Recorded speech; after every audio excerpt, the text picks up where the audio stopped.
WRUU 107.5 FM, Savannah, Georgia, WRUU.org. We are Savannah Sounding Radio with Global Soul. Yes, dear Drumfolk, freedom is the heart to make revolution, and thank you for joining our liberation ceremonies. Mission statement for which way Savannah, you ask? A, to complicate, challenge, syncopate, dismantle, contrast, dissect, and break regularly adjusted narratives, and to suggest and demonstrate that accepted or expected neutrality reproduces unequal power flows. B, to provide multiple long-range alternatives which have well-researched, relatable, and useful knowledge benefits ordinarily excluded from adjusted power flows. 2, assert consistent, serialized, and unapologetic countervailing narratives as normal practice to indeed polyriddim. C, in the spirit of Yalpin and Boona, the native and African indigenous customs of powerful discourse and dialogue accompanied by medicinal tea and coffee and social therapy. D, it is with this questioning spirit and thought world that we'll discover why Juneteenth is not the same as Stoneham commemoration, why the 4th of July can never be like the 5th of July remembrance, why 1619, the New York Times Project, pales in comparison to 1526 insurrection, and generally why freedom is the heart to make revolution. Live, here we go. The Kanapaha. This Kanapaha segment is from an upcoming book by Dr. David Pleasant, part of his monologue writing quest on the escape, rebellion, and freedom legacies in early African-American Gullah Geechee experience. Kanapaha theme of the month, good masters, kindly philanthropists, and revolution. And now for our Kanapaha. Martin Luther King suggested that we do not sleep through the revolution. He said in his Don't Sleep Through the Revolution speech delivered at Unitarian Universalist Association General Assembly in Hollywood, Florida, May 18, 1966. And I call upon you to be maladjusted to these things until the good society is realized. Yes, I must confess that I believe firmly that our world is in dire need of a new organization, the International Association for the Advancement of Creative Maladjustment. Through such maladjustment, will we be able to emerge from the bleak and desolate midnight of man's inhumanity to man into the bright and glittering daybreak of freedom and justice.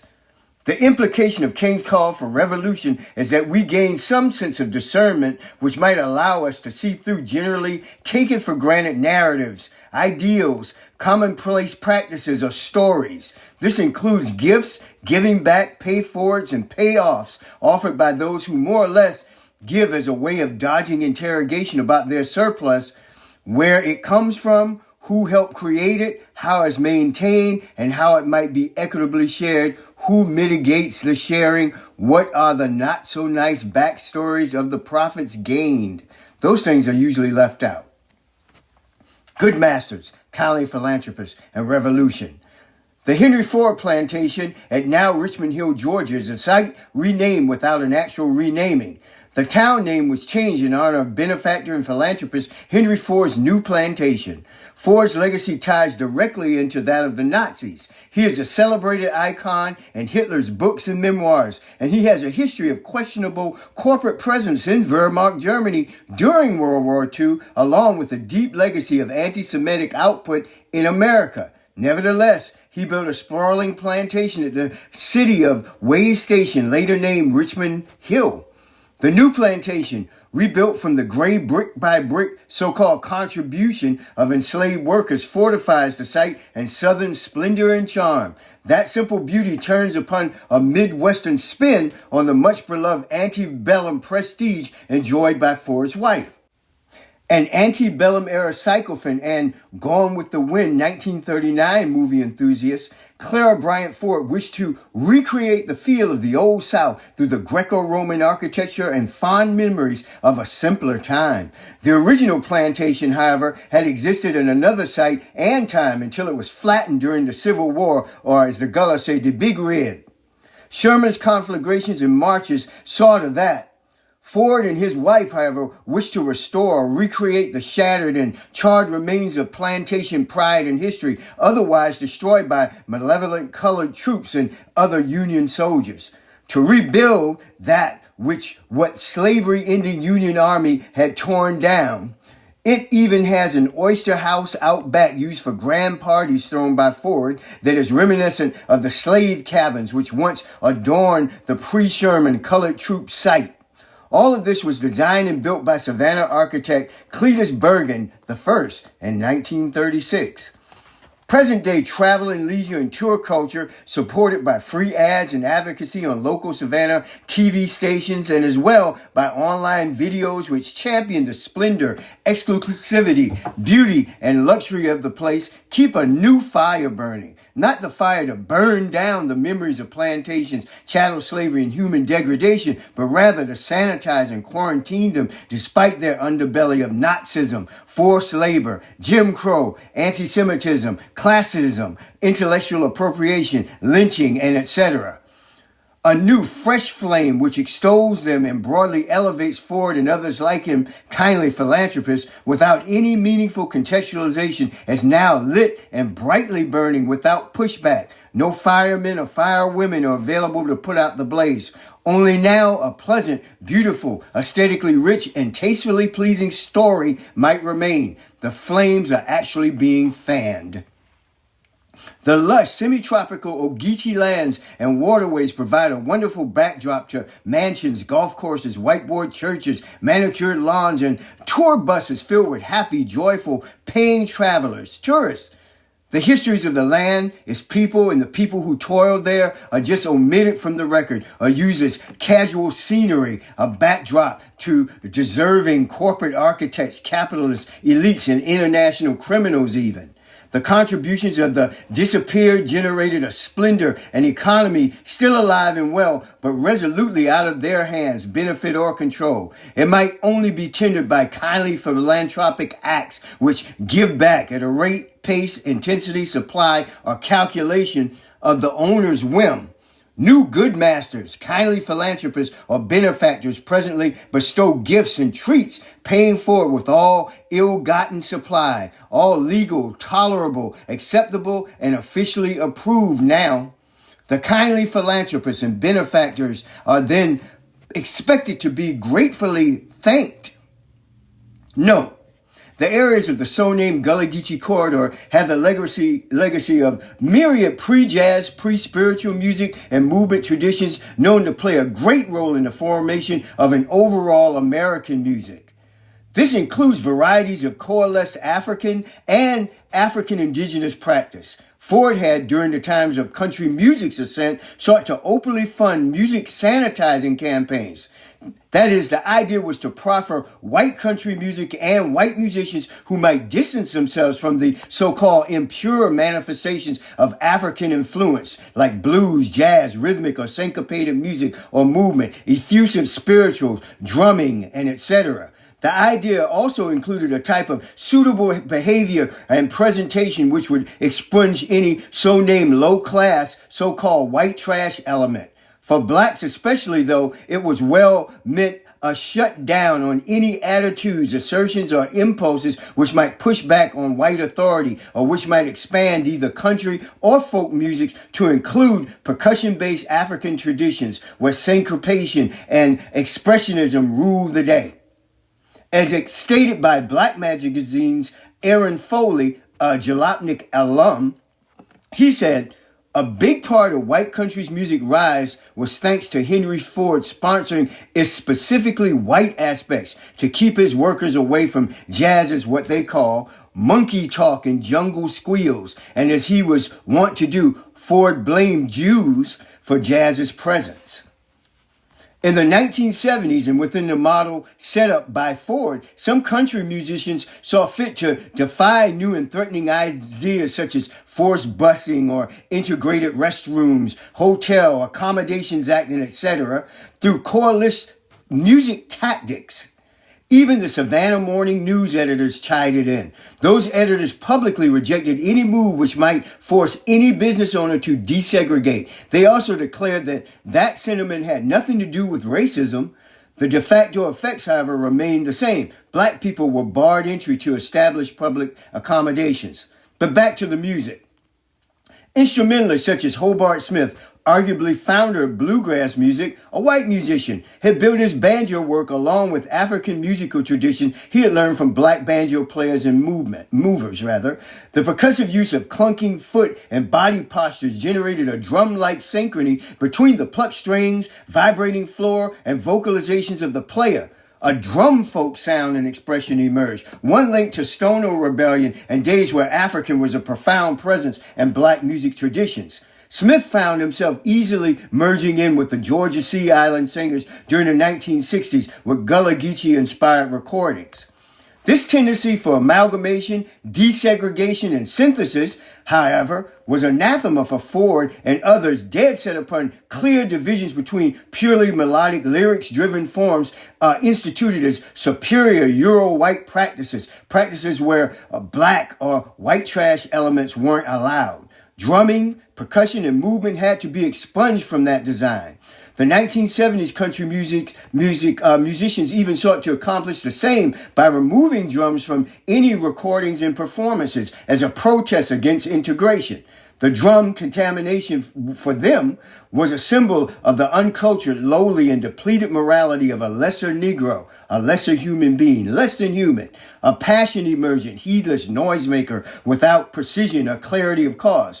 The higher order of sweet melody, consonant harmony, clearly sung lyrics, a story, and a defined narrative arc telling that story in their recollection had no place alongside syncopated rhythms, atonal yelps, gravelly tones, expressionistic concepts, or improvised outbursts. African-inspired forms tended to express a power rather than a word or a letter ideal. The signpost for segregationists was the removal of percussion from music deemed otherwise too pure, clean, and lofty for its downgrading admixtures. Music for the Hitler encomium Henry Ford was to be a metaphor for the natural segregation from and expungement of contaminating elements, be they Negro, so-called white trash, or Jews. A sort of bel canto country music was promoted as the standard qualifier for proper country white expression. Late 20th century music as well, and uses outlined by segregation-minded practitioners and listeners, became a cordoned-off sanctuary for whites-only presence and participation. This was so even as one of music's principal instruments was an outright African invention, an export, the banjo.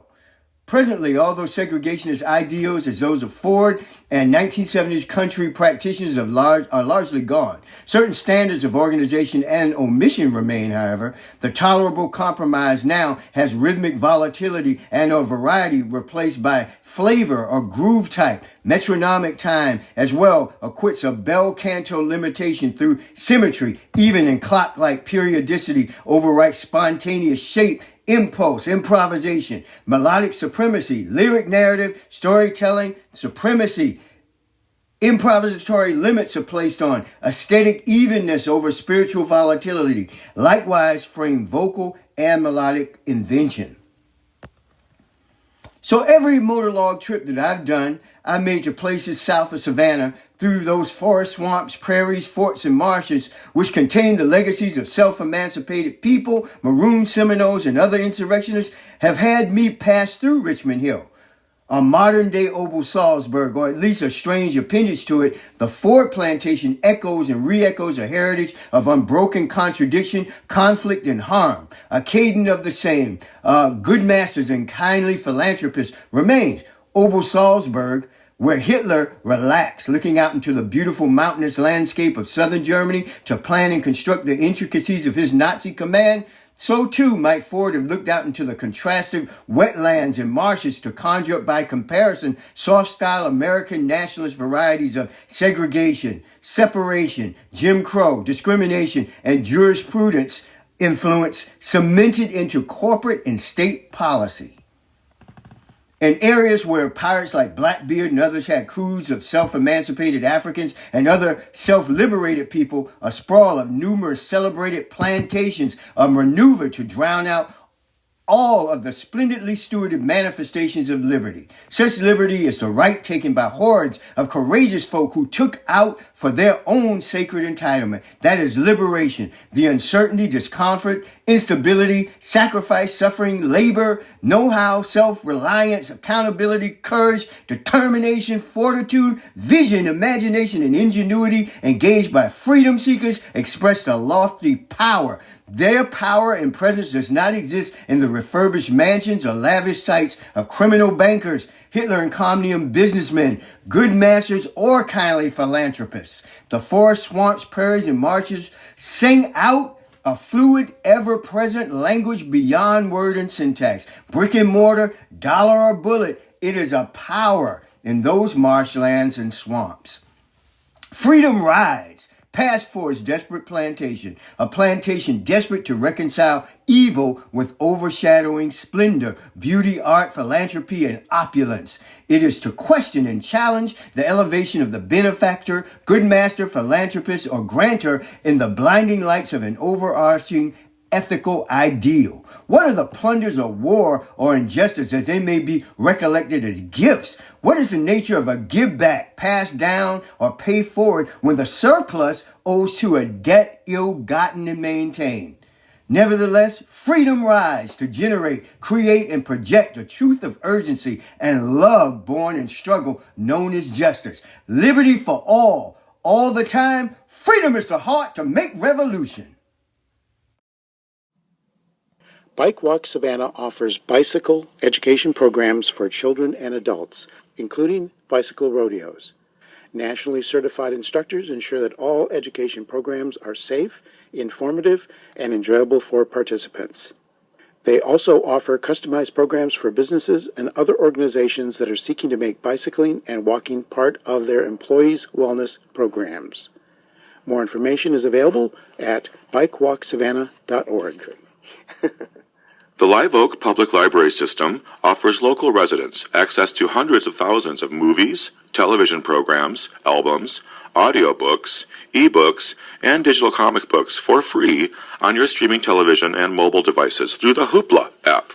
Supported devices include Roku, Fire, Apple TV, iPhone, and Android, among others. The selection is vast. All you'll need is your library card. Find the Hoopla app on your device and more information at liveoakpl.org. What does it mean when we say that WRUU is a community radio station? It doesn't just mean that we invite the community to create programming, and it doesn't just mean that we are a voice for the community. It also means that we are counting on the community to keep us going, and you are the community. Almost all of our modest budget comes from small annual or monthly donations from listeners like you. You get to enjoy our community-focused programming because many others have stepped forward to do their part. Now do your part by joining our community of listener donors. Go to wruu.org right now and make a one-time or monthly donation. And thank you for supporting Savannah's community radio station, 107.5 FM. The great Seminole leader, Afro-Seminole Osceola, was known for his fiery and passionate oration and sermonizing about the liberation of his people. After drinking the purgative Yaupan, he would go into a trance-like shout, there extolling freedom, justice, and sovereignty. Today's Yaupan and Buna segment is a meditation upon a theme. Of course, Yaupan, the native people's medicinal tea drink, chosen in ceremony to stimulate brave, candid, and powerful speech about relevant community needs, and Buna, the East African coffee drink in Abol, Tona, and Barak, a ceremony which produces fiery discourse and truth-telling for community benefit, are the foundation of our Yaupan and Buna dialogues. Think on this. To escape is to suggest a pathway, trail, or gateway to where or when freedom, liberty exists. Simply speaking, it is somewhere other than where you currently are. To rebel is both to demand and then establish freedom when and where urgent empowerment and agency manifests itself.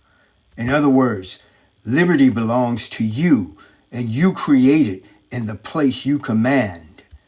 Freedom, or liberty, is to know an existential circumstance with no spatial or temporal predicates, without either teleology or telemetry, with no beginning or end.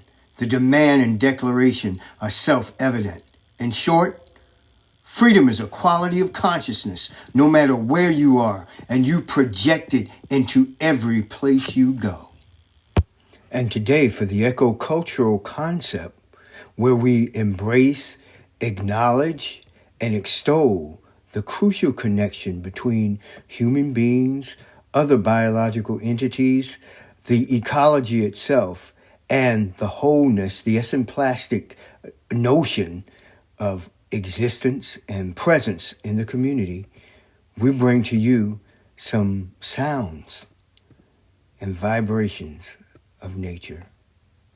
For these sounds and vibrations, we return to Elder Sadie Pleasant, a 90-year-old longtime Savannah resident who shares her experiences teaching the great children of the Yamacraw community. At this crucial time, as the historically black Yamacraw community is threatened with forced removal, local corporations move in closer for a gentrification kill, as thematically muddled artworks are touted to replace live human beings. But now is the time to listen up and stand up. Yamacraw, West Savannah, or any of the Gullah Geechee places are not merely isolated enclaves with single issues hungry for a fix. Savannah is in one big issue which resonates with one big issue of this country. Racist policy echoes in everything all the time. It is time for a congealed, countervailing response. One love, one power over fracture and separation. Moved to Barnett Street where they attend. They walk to school every day. And in that school building was a beautiful mural painted by the artist William Pleasant, depicting the history of Savannah, which was later painted off by SCAD after they bought the building. At Barnett, the children played in the park across the street in one of the squares. In that park, there was a sliding board and swings. They played kickball. But after integration, they did not have a park to play in. They had to go to another park because the people of the community thought there was too much noise. And the park was then turned over to the dogs. They would play in it.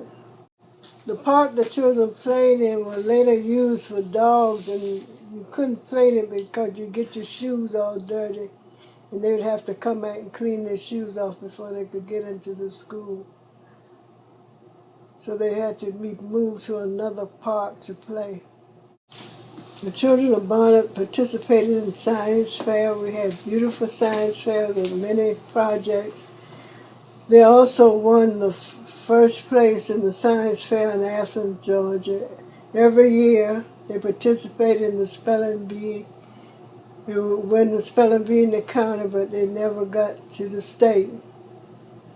But they were very bright little kids, happy little kids. They made a quilt, a black quilt depicting black people.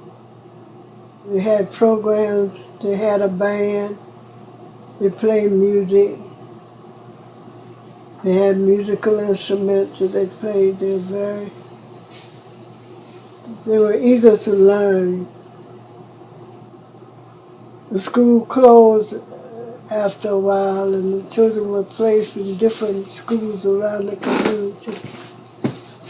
Many of these students have turned out to be great people: doctors, lawyers, teachers, nurses assistants, factory workers, teachers, members of the Board of Education, and many other jobs.